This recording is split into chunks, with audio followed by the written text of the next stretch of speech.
Mr. Estes. Well, thank you, Mr. Chairman, and I want to thank Chairman Arrington for all of his hard work and dedication in shepherding this budget through a very difficult process. I just want to add a few words here about how important and needed this budget resolution is. While I think the framework could go further to give the committees of jurisdiction the flexibility to lower the tax burden on everyday Americans, I'm glad we've agreed to cut mandatory spending by a minimum of $1.5 trillion over 10 years. That is a floor, not a ceiling, for us to find waste, fraud, and abuse. For years, politicians, even some of my Democrat colleagues, have talked about the need to address runaway spending, and frankly, little has changed in Washington. And for the last 4 years, the Biden administration pushed our fiscal state of the nation spiraling down a troubling path. In the final 4 months of the Biden administration, deficit spending ballooned to $838 billion, a staggering $306 billion more in deficit spending than over the same 4-month period 1 year earlier.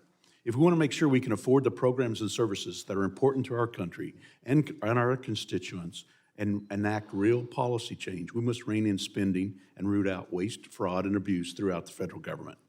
This is a mandate on which the Americans elected President Donald Trump and elected a Republican-led House and a Republican-led Senate. We must rein in spending, protect our borders, bolster our national defense, ensure Americans, especially middle-class Americans, do not see a record tax increase, and to promote pro-growth policies. And that's what we aim to deliver, starting with today's current budget framework. As you all know, our nation is $3.4 trillion in debt, and we're borrowing more than $70,000 per second. That's nearly $6 billion borrowed each and every day.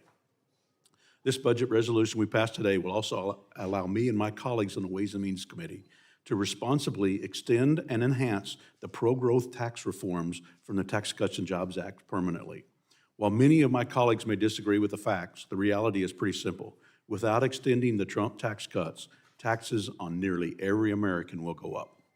The average taxpayer in Kansas will see a tax increase of over $2,200 if the Trump tax cuts are allowed to expire.